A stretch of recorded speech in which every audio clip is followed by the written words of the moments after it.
Lezi izindaba zethembisa online. Right ake sikubingelele sikwamukele sawubona igama lami ngingumfanelo uPhenyi Bheshu ngingowakwaZanibe isibongo. Sikwethulela izindaba konke okwenzekayo endaweni yaseThembisa, Ivory Park, Rabe Ridge nezindawo ezisungezile. Right ake sikubingelele sikwamukele sawubona igama lami ngingumfanelo uPhenyi Bheshu ngingowakwaZanibe isibongo. Into eyenzekayo namhlanje la endaweni yaseThembisa kunemashi ewukhukhulela ngoqo ehlanganisa ke inhlaka ehlukahlukene. Imashi ke le ebhekeleke ukulwisana nokuba ke kwabantu abalapha ezweni laseNingizimu Afrika ngokungemthetho. Iholwa phambili iyona ke Xolani Khumalo Foundation. Into esihlanganise namhlanje inkinga zala ekuhlaleni. Asihlanganiswanga into zepolitiki number 1, asihlanganisanga into zokuthi ubani unama personal agendas nabantu bangaphandle. What we are saying so umphakathi sithi sifuna bonke abantu bangaphandle abangekho la ngokungemthetho baqhele bahambe babuyele emakhaya kubo. Sisale thina silungisekeni umuzi wethu angithi into esifuna ukuyenza leyo. So sidinga support kahulumeni ikakhulukazi amaphoyisa ngoba sizothi siyasebenza amaphoyisa afika sibophe. Number 2, sizokhala namhlanje ku station commander wethu ubaba uNkuna, sizokhala kakhulu ngokuyithoba. Sithi umphakathi wala wenze ama boom gate la ngenxa ukuthi bayasaba. Sinenkinga yokugebengu, sifuna usitshele ukuthi yini kushoda kuphi senze njani sikusize.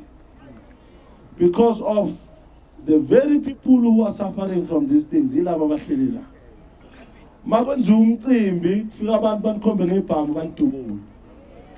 And abanye abeyigebengu bayaziwa. So sifuna ubaba uNkuna asitshele kahle kahle ukuthi yini angakwazi ukuthi asenzele yona ngaleyo nkinga leyo. Mangabe udinga simsize sikhona. Mangabe legebengu zinezibhamu abanganazo sinazo nathi ibhamu. Mangabe isibinda sikho sinaso isibindi. Sifuna ukuthi ubaba uNkuna njoba u station commander wala siyamazi uyathanda ukusebenza, abangathanda ukuthi sisebenze naye ilama colleague wakhe labangani bakhe abasebenza la. Sike safika la sazocela ukusebenza. Basitshela ngoprotocol, angimazi protocol uhlalaphi. Basitshela ngoprocedure, ngazi noma uzalwa noprotocol noma yini lento leyo. Kodwa into esiyaziyo ukuthi siyafuna ukusiza la ekuhlaleni, kodwa le police station ayifuni ukusiza uNkuna uma engekho. Abo second in commander bakho baba uNkuna abafuni ukusebenza ngixoxele ngokutshela. Uyazi MJ hlale siza la sifuna ibackup.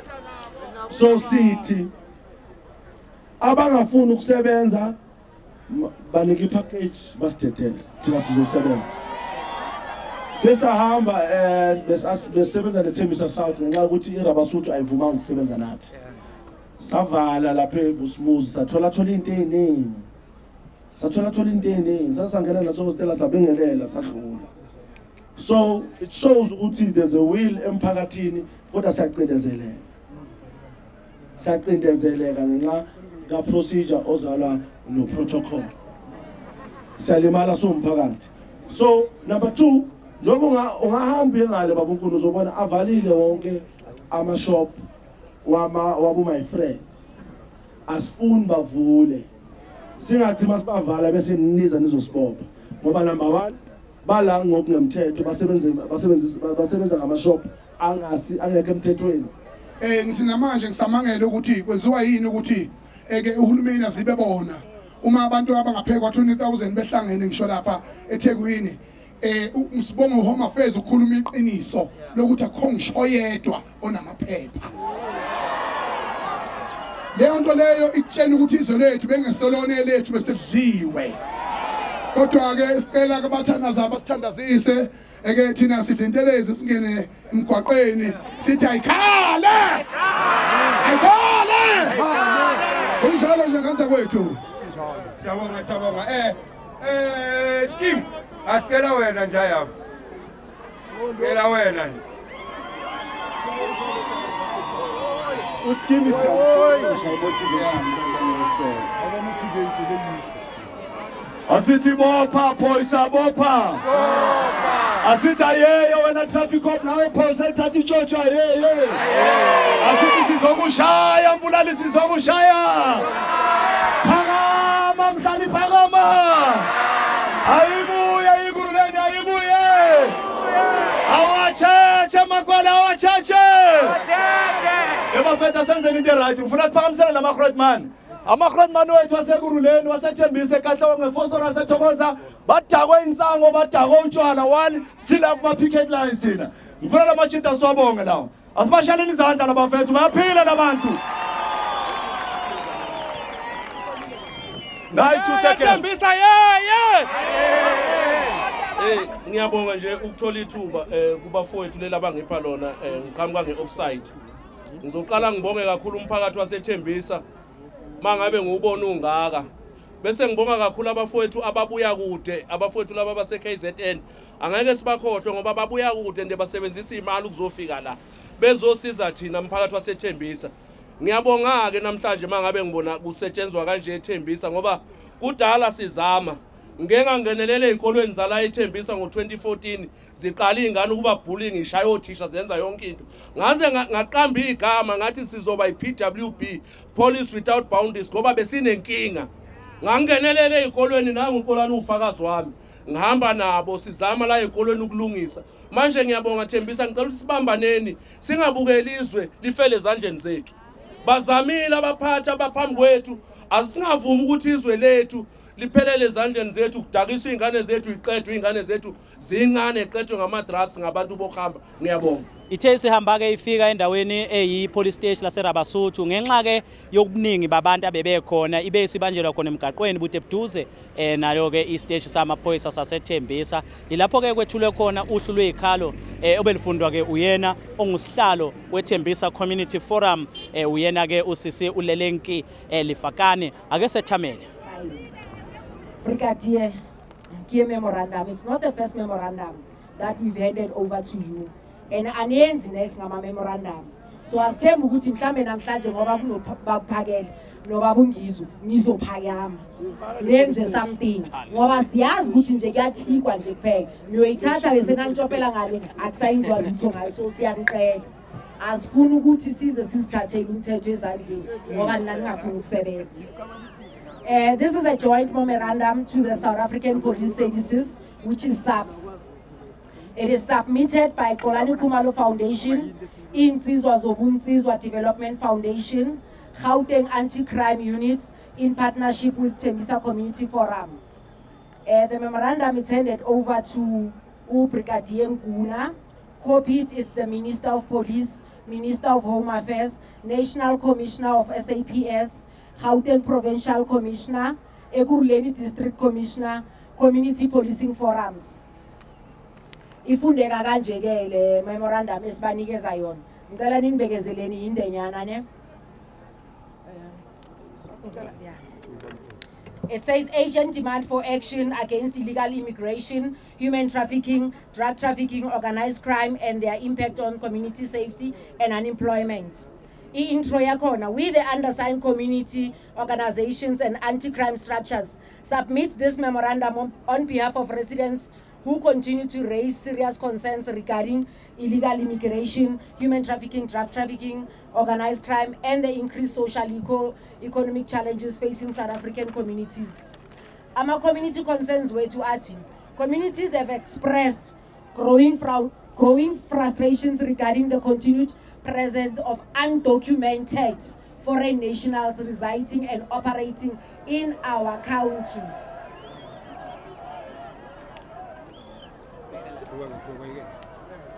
Human trafficking and the exploitation of vulnerable people, the widespread distribution and sale of illegal drugs in our community, organized crime syndicates operating within our townships, rising unemployment and economic exclusions affecting South African citizens.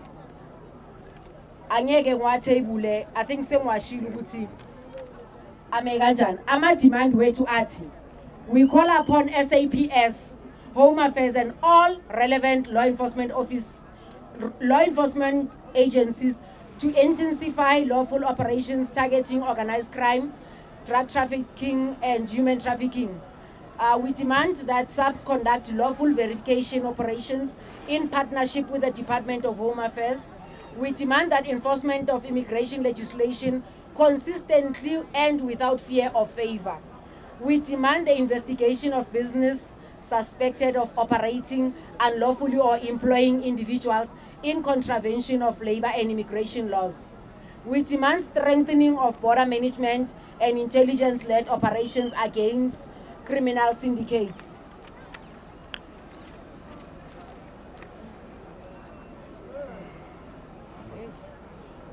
We demand increased visibility in crime, police visibility in crime hotspots and affected communities.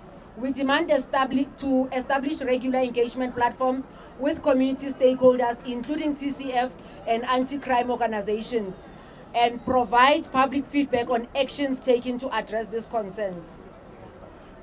Ngokuyivala, ngizothi, the Tembisa Community Forum is the important stakeholder within the community, together with the anti-crime organization and community development structures, remain committed to working with SAPS and government institutions to promote community safety, social stability, and lawful compliance. We respectfully request a formal written response outlining the interventions and plans to address these concerns. Bengicela iballpen ke ukuthi babakwazi ukusayinela asho ukuthi uyitholile angithi nimbonile uyitholile ngicabanga ukuthi sengicedile sayina le ole kuzoba yethu ya akasayine kule hayi wonke umuntu e-police station yaphi lapho ngoba size la niyaphi Buyani bayamlandela uphakela community buyang likasikhapi umuntu ko toilet come back phakathi 1632 hayibo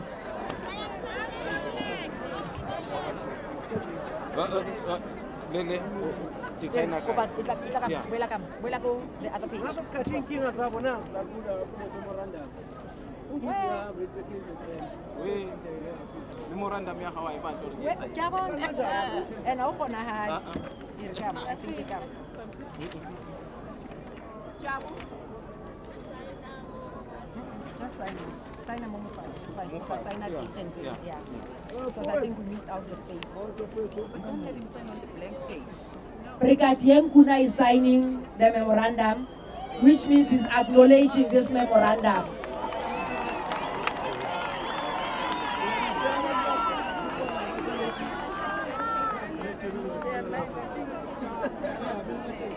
ya mnikimike njakhuluma Siyabonga Brigadier mhlambe ungathanda ukubulisa na uthi fahla fahla. tshela ukuthi uzoqeda awume kancane Sanibonani ninjani bengicela ukubulisa abaholi nomphakathi wonke imemorandum ngitholile ngisayinele and I acknowledge zonke i-concerns eziraiswe kule memorandum and ngifuna ukuntshela ukuthi thina esamaphoyisa masebenza sodwa ngeke sikwazi ukulwisa le crime so i-community ama-partners wethu uXolani uyazi ukuthi umnyango wami uhlala uvuliwe noSisilele naye uyazi ukuthi umnyango wami uhlala uvuliwe so that sidiscuss indaba ze-crime and also ukwenza i-operations so thina esisiphoyisa ama-part wethu la bakhulume ngawo in terms of ukulwisa i-crime eThembisa yebo siza increase i-efforts zethu so that sifight i-crime around iThembisa but sicela ukuthi umphakathi ungahambeli kude because sibafuna closer nathi because masiyimbumba A1 and then we are able to conquer and eradicate crime ehlaleni. Phakama Thembisa phakama U-station commander uthi umnyango wakhe uhlala uvuliwe mara amaphoyisa wakhe bayawuvala lo mnyango loyo. So I think charity needs to begin at home. Ngicela ukubona mina amaphoyisa athatha i-content kangaka kumele basebenze. So asazi. DJ Funeral vali volume lapho sakhuluma. Bengithanda ukunibonga phakathi wasekhaya. Nesibona ukuthi sibaningi kanjani. It means ukuthi unemployment iphezulu. And you must know ukuthi namhlanje amakhula ayolala khona la e-police station. Ngoba bazobe babalekile. Nani bomastende bamaphiciphici enhleli la. Nivaleni lawo mashopu. Sithi in order ukuthi labantu bakwazi ukuhamba, mele badinga ispace sokulala. Aningabarentisi, aningabanikeza indawo yokulala, bazozihambela ngithi. Lama room enibaqashise kuwo niyawavala ke manje. Lama garage enwavulile niyawavala ke manje. Umuntu nomuntu siyazazi ukuthi sihlala kuphi ngithi. Yenza umsebenzi, ungayenza umsebenzi awubona thina. But we are still maintaining Brigadier Nkuna kuwe. Lama phoyisa akoleka emadela, bakoleka lapha nakuphi sibabhekile. If abafuna ukusebenza sizongena e-police station sisebenze thina. Bengicela sisuka lana sibuyele emakhaya peaceful. Njengamanje ke sinaye oyiphini likasihlalo kuyona iThembisa Community Forum. Mr. Skwinyane sike sakhuluma nawe, you were planning, here you are, a peaceful march. Too much, and we are happy nge-turnout yabantu. We are happy nge-behavior yomphakathi wethu waseThembisa. It shows ukuthi abantu sebayavuka manje, they are coming to realize ukuthi ziningi into ezishodayo, but in order ukuthi zifixwe anyeke zifixwe abantu abafew. We need izandla eziningi, we need wonke umuntu abe part of lento esiyenzayo, so that unohulumeni azokwazi ukubona ukuthi we are tired manje. We are tired kakhulu manje. What are the real issues? What is the problem kahle kahle? Ngizwile ukhuluma ngamashop avaliwe nithi hayi angabisavuka. Remember, influx yalabantu abakhona la badla economy that is need to be plowed back to the community. You understand? It's Spaza shop where economy, it's a billion rand industry. So usars kana usikhatha kathuli next. Then it means ukuthi labantu abasebenzayo baku middle class imali yakhona yabe yakuphi investor back ku SARS. While labantu bangaphandle badla mahala. They are not documented. Sidlu doti kancane kancane abantwana bayagula because of even no government wethu from environment abeka abantu aba-inspector lokakudla lezingane abayenza umsebenzi webayenza ngakhona. And remember those people bangaphandle yibo laba phama officials wethu ijojo kakhulu. So we need to get rid of them so that we can be able to sustain ama bylaws ne policy na yonke into that we run with as a country. So we are tired of these people. Ama stakeholders wenu akwazile ukubambisana nani? We see ngizwe ophakela all the way ukusuka eKZN nithini lapho? No, we are very, very happy ngababhuti abadala. Remember, these people bathathe into besibona kancane or besaba ukuyenza. Bayenza kwaba into simplified to show unity ukuthi I can be able ukuthi ngisuke eKZN ngize eGauteng because of some of these things esikhala ngazo ziyafana. We are very, very with them.